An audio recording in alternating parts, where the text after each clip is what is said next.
Welcome to the Healthy Skin Show with Jennifer Fugo, where we're flipping everything you've been told about your chronic skin issues upside down and connecting you with alternative solutions your dermatologist never told you about. Welcome back to episode 201 of the Healthy Skin Show. In today's episode, we're going to be talking about what you can and can't put around your eyes and on your eyelids. This area of your face is very, very delicate. And the reason that I know this is because, as some of you may recall, my dad was an ophthalmologist, and I worked for him for a long time in his practice with him in the exam rooms. And we saw a number of people who would put things on their eyelids or around the eye area that they didn't realize would actually sort of melt, so to speak, and go into their eyes and actually caused problems. So I became aware of this quite early on, having nothing to do with skincare in and of itself. And so I really wanted to talk about this topic because it's a question I get a lot when people ask me like, hey, can I use the Quell products on my eyelids or around the eyes? I have this irritation. Do you have any suggestions for any products that I can put on my eyelids? There is a very specific answer that I will give them.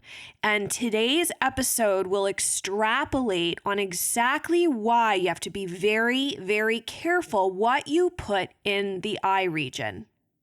As always, it's great to welcome back one of our favorite guests here at the Healthy Skin Show. Her name is Rachael Pontillo. For those of you who don't know Rachael, she's been on the show a bunch. We've got a ton of episodes with her dropping some serious knowledge bombs, so go check them out.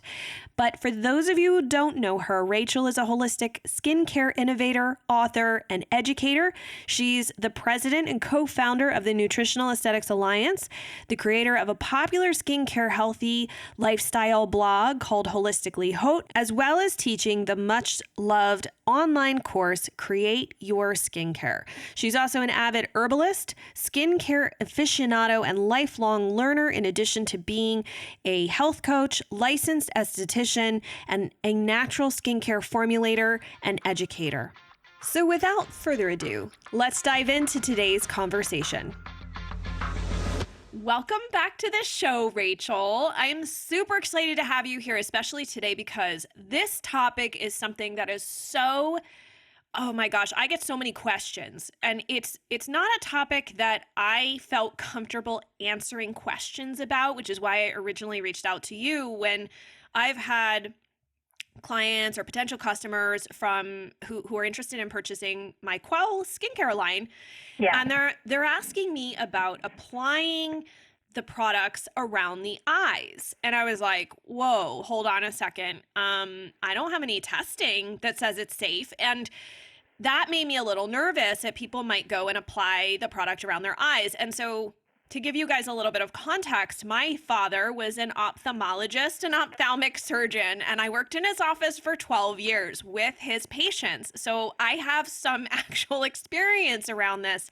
And one thing that my dad had shared with me is that you have to be really careful about applying anything around the eye.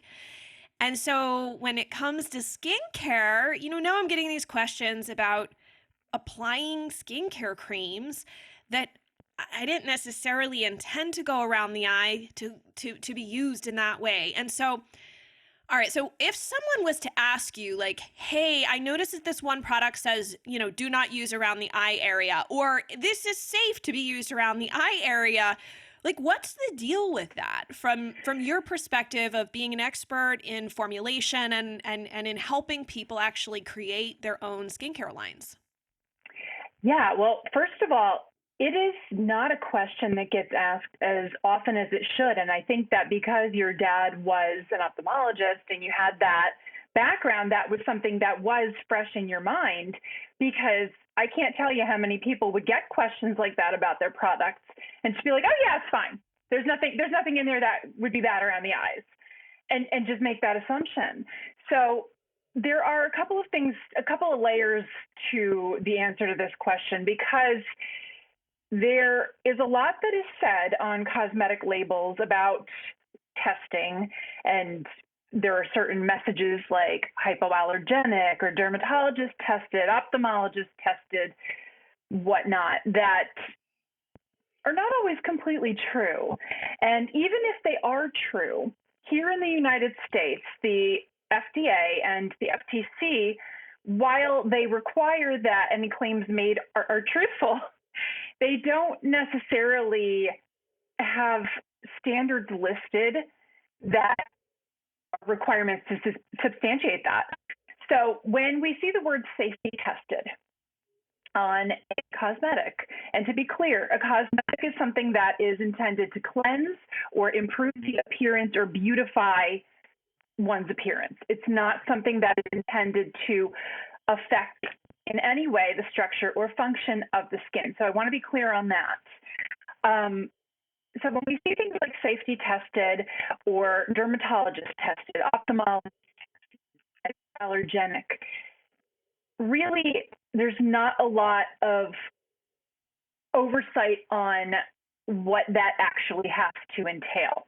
So the FDA themselves, they regulate what goes on the label, and then the FTC is who oversees what goes into the advertising, the positioning, and all of that.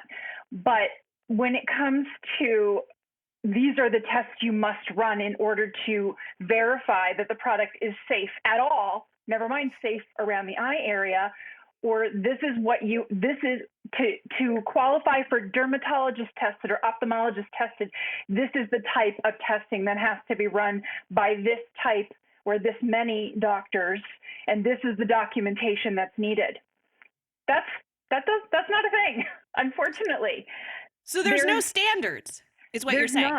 Not. There are certain tests in other countries that are required, like the European Union has much more stringent standards than what we have here for claims, but also for testing and documentation required. Here in the United States and also in Canada, we can basically give products, and I'm not recommending people do this. I'm actually very much against making claims, and I always teach my students, do not make claims. You do not need to make claims to sell your products if they're good products and you understand what your client needs, what your customer needs. But basically, I could give 20 product samples out to people and give them a questionnaire and say, use this product, use it around the eyes, and fill out this questionnaire. And on that questionnaire, I can ask questions like, did you notice any irritation? Did you have an allergic reaction? What was your experience? And I keep that documentation. Boom, there's my safety testing. OMG. Like, seriously, that is a little alarming. It is. So to clarify this, so my dad used to, like, he would treat all these different medical conditions. Yeah. And so sometimes, people get eye infection, like literally he's dealing with the eyeball, right? And so all of his creams and gels and everything said this, this product is intended for ophthalmic use. Yeah. And I had asked him about that, and he's like, everything that you put on or around the eye, so in the orbital area, will melt and it will end up inside your eye. And I was like, okay. And he goes, Jen, you have to remember, the eye is literally an extension of your brain. So if you want to think about like how precious this area of tissue in the body is, he's like, there are some things that we still in this day and age in terms of the eye cannot fix when things go wrong. And so we would actually get patients who had applied things around their eyes that weren't supposed to be applied around their eyes, and they would come in with a ton of irritation or like almost like an inflammation of the eyes.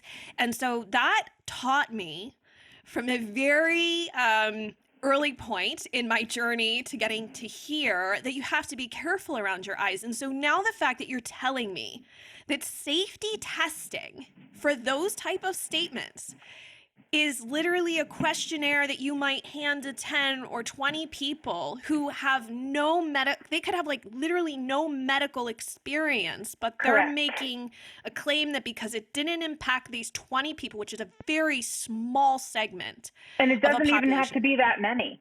honestly. Oh, goodness.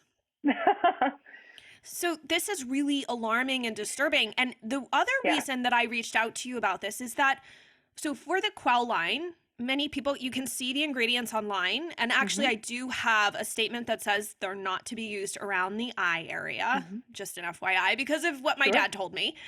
But a lot of my products have different botanicals in them. And that made me really nervous because I actually don't know if they're safe. So can we talk a little bit about ingredients that you have to be really careful? Like if you look at maybe a cream that you are using around your eye, are there some ingredients that you as a formulator know are like a big no-no? Yeah. So a couple of things here that I do want to just clarify before we dive into that part of the conversation. So when it comes to claims that have to say that are specifically for ophthalmic use or for, that would be probably a pharmaceutical product and not a cosmetic. So that has a different set of rules than cosmetics do. So I do want to make that distinction. But in cosmetics, when we see dermatologist tested, ophthalmologist tested, allergist tested, some sort of claim that the product has been tested by a physician or that the claim implies that the product has been given a green light by a medical professional or for a medical condition, that falls into the world of cosmeceutical claims. A cosmeceutical is a word that is a marketing word.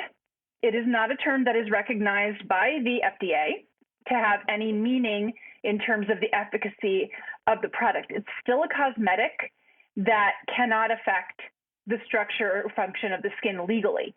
However, we start to see gray areas here when it comes to the claims where people start to say, okay, but it's tested by a doctor, even if they're not saying specifically that it's to prevent or treat a certain disease of the skin like acne or like ocular rosacea per se. If you had an eye product that, first of all, if it's an eye product, then it implies that it's for use around the eyes. And one would think that some testing has been done for that. And then you say... So like an eye cream, like an actual... Or an eye gel or... Okay. Yeah, something like that. And then it also says ophthalmologist tested. Well, that implies something very specific that is not quite for the purposes of cleansing or beautifying the eye area. Not always. It implies that there might be some sort of structure and function thing here. So that's where we get into this kind of shady area of labeling where there's not always truthfulness. And I will say that the FTC and the FDA are starting to pay attention to these. So it's not something that I think is going to last forever. I think that people overall want more transparency. But that being said, to answer your question about specific ingredients that really should not be used around the eye. So first of all, you mentioned anything, inside that orbital area, that orbital bone, which is, if we're tracing the eyebrow and just the top of the cheekbone, that kind of socket, that's that orbital area. Cosmetics, even eye products, are not intended to be applied there.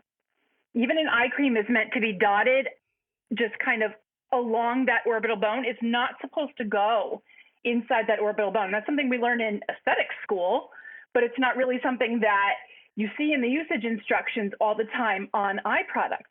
And I also do want to clarify that when it comes to color additives, so these are things that you would see in eye makeup, anything that adds a pigment to a product, those are regulated differently by the FDA. They have a different set of rules for what types of testing they have to have. And I can tell you specifically that there are certain pigments, natural or not, that are not allowed to be used around the eye area. So if you do see something that says ophthalmologist tested or safe for the eye area on an eye product that is a color cosmetic, or if it has a colorant in it, there is some regulation that's separate from typical cosmetic regulation that has to have happened.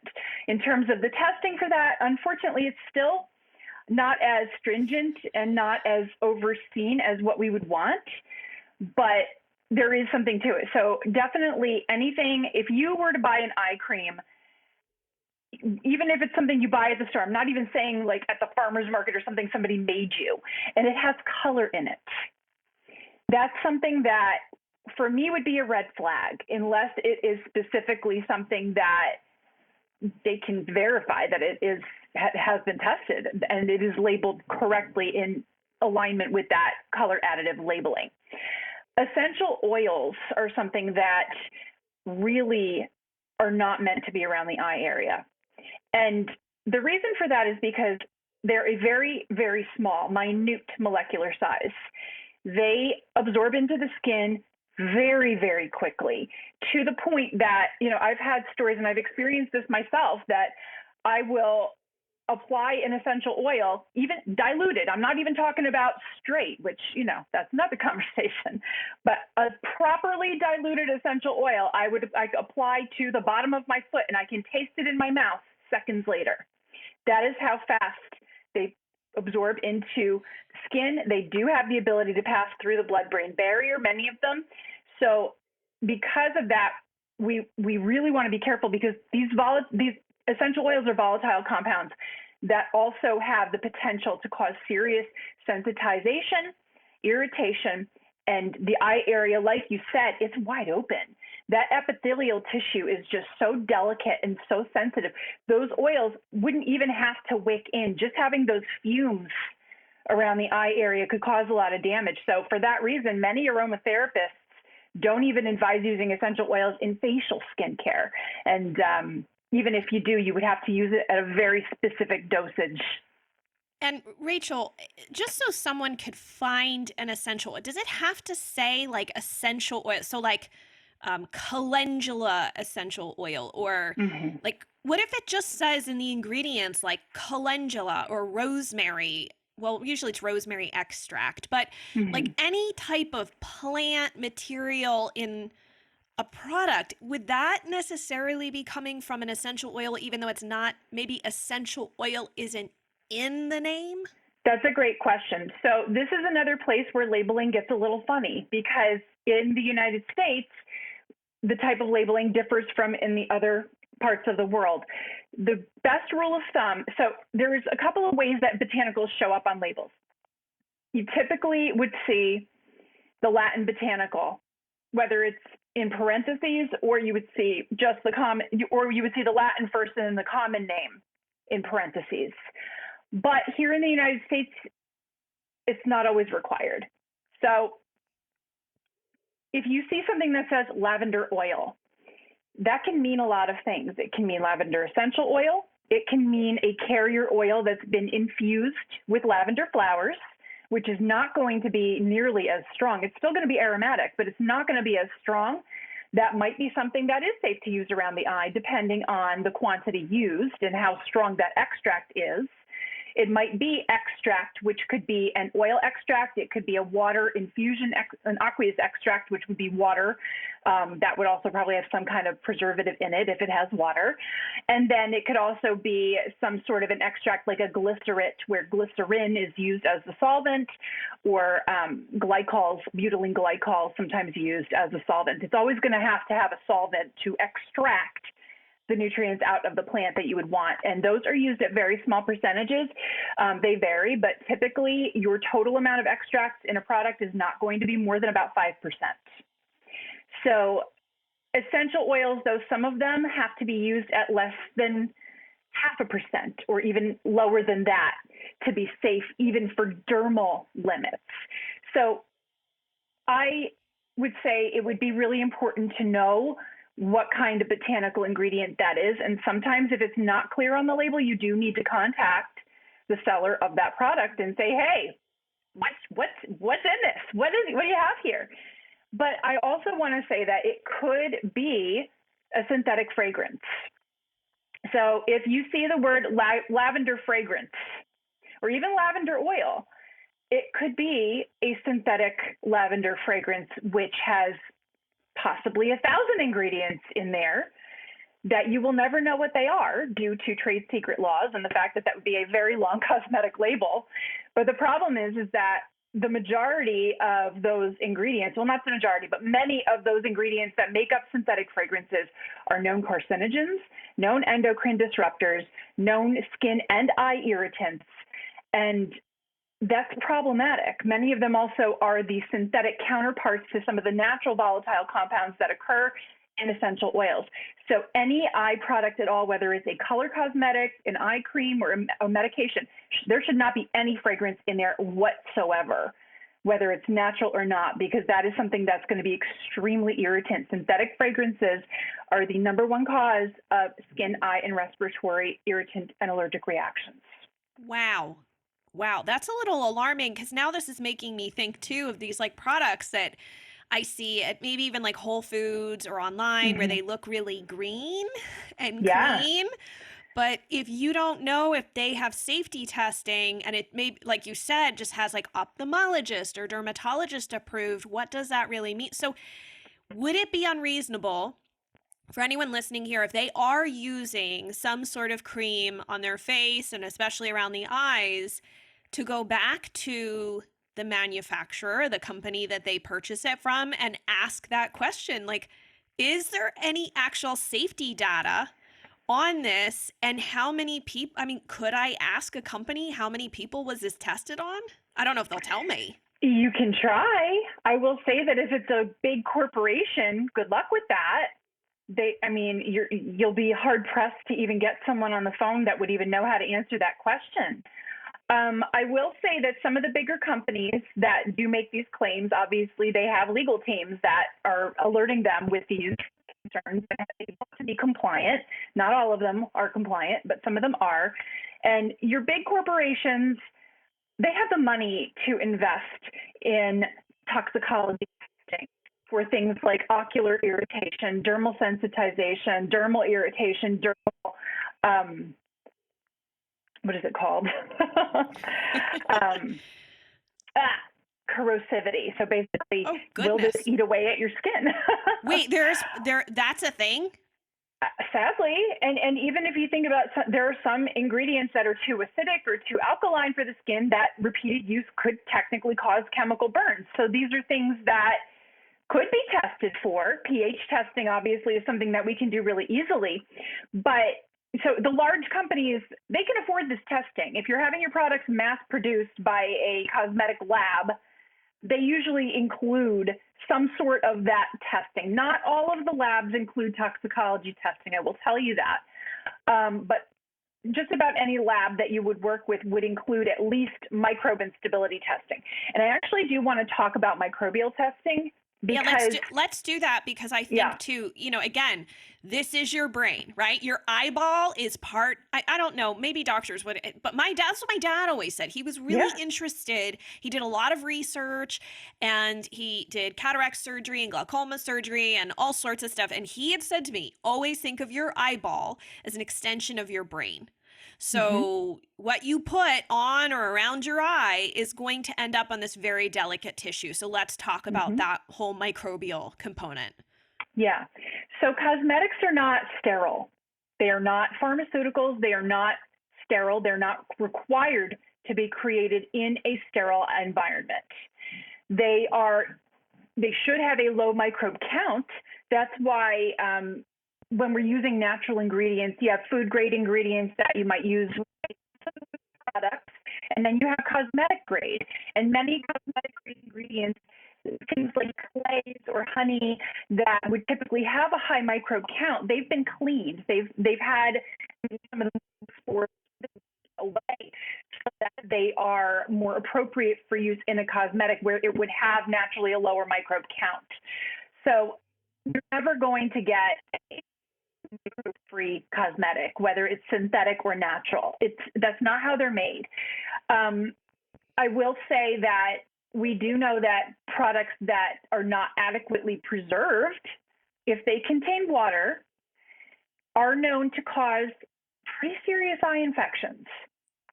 Now, I've read rumors online that there have been cases of even blindness associated with infections caused by microbes in cosmetics.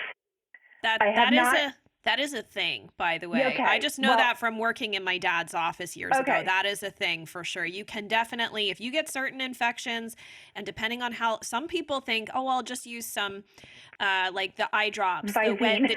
right, Visine or some other tear drop. And a lot of times too, people only go to their primary care doctor and they think it's just an irritation. And sometimes, or they are given an antibiotic, but it's not the appropriate one for their particular issue. And the eye infection gets worse and worse. You can absolutely go blind, unfortunately. Yeah. So it is, thank you for clarifying that, because I actually, when I saw that, I looked for studies about it. I was not able to find studies about it, but I mean, logically, if somebody has an infection that they continue putting the source of the infection, obviously it doesn't matter if you put an antibiotic, even if it's the right one, if you continue to put the infection back in your eye. So I teach people how to make skincare, and I consult with brands, and many of my people don't like preservatives because there's been a lot of negativity and backlash about preservatives and a lot of misinformation. But the fact of the matter is, if the product contains water, it absolutely must have a preservative, because we need to inhibit the growth of gram-positive and gram-negative bacteria, mold, and yeast. Any and all of those can cause infections. And while, we can say certain natural ingredients have maybe prebiotic benefits or this and that, and maybe there might be beneficial microbes growing in there, we can't really always predict what's going to happen when we put something in a bottle and close it up for a while. So it's really important that we adequately preserve any product containing water, whether it's synthetic or natural. There are now, thankfully, a lot of different ways we can do that. But I always tell people, and I,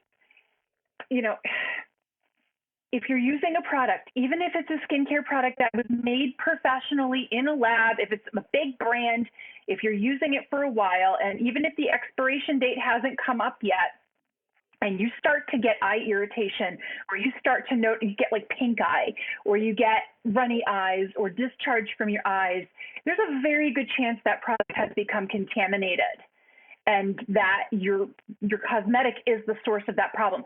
So it's not always an improperly preserved product. Even properly preserved products can get contaminated from, unfortunately, end user error. So I always recommend to customers, make sure you follow the instructions for usage and storage on any product that goes anywhere near the eyes. And then if you are someone who has a skincare brand, make sure you're very clear on your usage instructions and storage instructions, and thinking about your packaging. If it's something that's going to be used around the eye, maybe a jar that's constantly opened and closed where particles or moisture can get in might not be the best idea. You might want to consider something like an airless pump so that at least you can protect it from that type of contamination. So that's something that I really wanted to make sure people understood, that it's not always the ingredients themselves. It's sometimes the product has either not been professionally preserved properly, it hasn't been tested adequately for preservation, because unfortunately in the United States, it's not required. It's implied that a manufacturer or distributor of a skincare product, or a cosmetic, they have to ensure the safety of their products, but they don't have to fill out a form or submit reports or anything like that. It's completely voluntary here in the United States at this time. Yeah, and that was one reason why I actually chose to put the statement on the Quell skincare that it's not meant for the eye use, because I knew that, I have a lot of folks in my community, and people do struggle with rashes around their eyes, all over the face and the ears, everywhere. And I wanted to make that clear. Obviously, I can't control what someone chooses to do, but I have had people email me and ask my customer support, hey, I saw this statement, but I was wondering, is that like a hard no? And I've had to come back with this, listen, I don't have any safety testing to back this up. And so from my perspective, no, it's not safe, simply because I just don't know. And that's being entirely transparent. So if you are using products around your eyes, so in the orbital area, even if it probably says ophthalmologist safe, you may want to go back to the company and actually check with them to find out if it's safe, have they tested it, and ask some questions, because at the end of the day, like I said, I just want everyone to be really careful. And my experience from working for years with my dad and seeing, especially women, it's mostly women, where we're putting a lot of different things on our face at night, during the day, makeup, all sorts of stuff. You can end up with severe irritation. You can end up with infections. You can end up with all sorts of problems. And depending on what's going on and how severe it becomes, I just don't want to see anybody end up in some type of boat where whatever has transpired becomes permanent. Because I think, I personally value sight, especially having worked in an ophthalmologist's office and getting to know people. It's your eyes. It's your eyes. If you throw up your eyes, you don't get another pair. No, and that's what my dad always said. Listen, I know we are where we are, but there's still a lot of things that we cannot fix. It's very delicate tissue. We are learning more, but we can replace the heart. We can do, kidney transplants. We can do certain things with other organs, but the eyes are very delicate. You get one pair. And I just don't want to see anybody end up in a serious situation that they're like, oh my gosh, I wish I knew. So I thought this would be a great conversation to have here at the Healthy Skin Show. And Rachael, I really appreciate you being here and sharing this yet again, because I know that you have so much knowledge and experience helping people, not just on figuring out what maybe like their own personal skincare should be, but more so in working with brands that are looking for that type of expertise to help them sort through a lot of these concerns, so that they really are doing their best and doing what's right by their customers. Absolutely. And being really transparent. So tell everyone how they can reach you. I mean, I know you've been on the show a ton and everybody knows you already, but if someone is just tuning in for the first time, how can they find you? Well, my website is createyourskincare.com. So go there, because I have hundreds and hundreds of blog posts that are all different skin wellness topics, whether it is kind of more the holistic skincare side of things, or making skincare, or if you have a skincare business, I have some business and marketing tips there as well. I'm also on Instagram at Rachael Pontillo, and on Clubhouse at Rachael Pontillo. Well, thank you so much for being generous with your time. I deeply appreciate it, especially all of the wisdom and knowledge that you've imparted and shared with me, because you've been a huge mentor for me, and especially in helping me actually create the Quell Skincare Alliance. So if anybody's wondering how that happened, Rachael was a huge integral part of it. She knows a ton, and that's why we thought this conversation would be so, so vital to every single one of you, because we want to protect your eyes and your skin. And make sure that you understand what you're purchasing, and that certain labels might not be as regulated as you would think they are. So and look, I don't want to be making anybody fearful. I mean, I really do think that most of the cosmetic companies out there have good intentions, and they are doing good things. But there are just some concerns, especially because we have a lot of new makers entering the market and new indie brands making the market that might not have the funding for some of these bigger tests. Yeah. So perfect. Yeah. Perfectly stated, Rachael. I appreciate it, and I hope to have you back sometime. Thank you so much. Thank you so much for being here.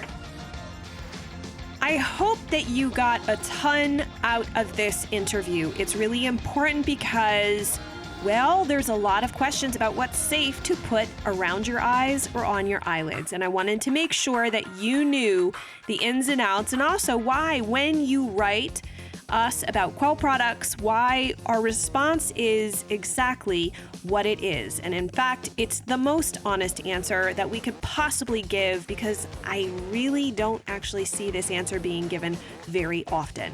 For all of the information we discussed today, as well as if you want to leave your questions and comments on this particular episode so that we can keep the conversation going, head on over to skinterrupt.com/201.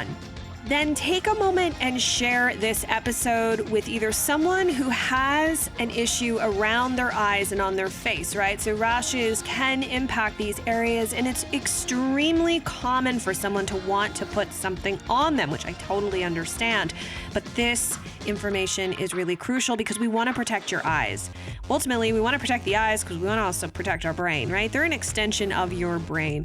We want to be really cautious because the eyes are so delicate. So make sure to share this with someone you know, whether it's in a Facebook group or just passing it along by forwarding this particular interview to someone else. And then lastly, if you haven't done so, please head on to your podcast platform of choice, rate and review the Healthy Skin Show. Share why you love the show. What has it helped you in understanding better or opening your eyes to something? Share that review because it's not for me. It's for everybody else out there who's looking for a reason to tune into this show. And so you are helping to connect them. You are helping someone else by leaving a review. And then while you're at it, make sure to hit the subscribe button. That way you never miss another episode of hope, research, inspiration, client stories, tips, and strategies to help you rebuild healthy skin. Thank you so much for tuning in, and I look forward to seeing you in the next episode.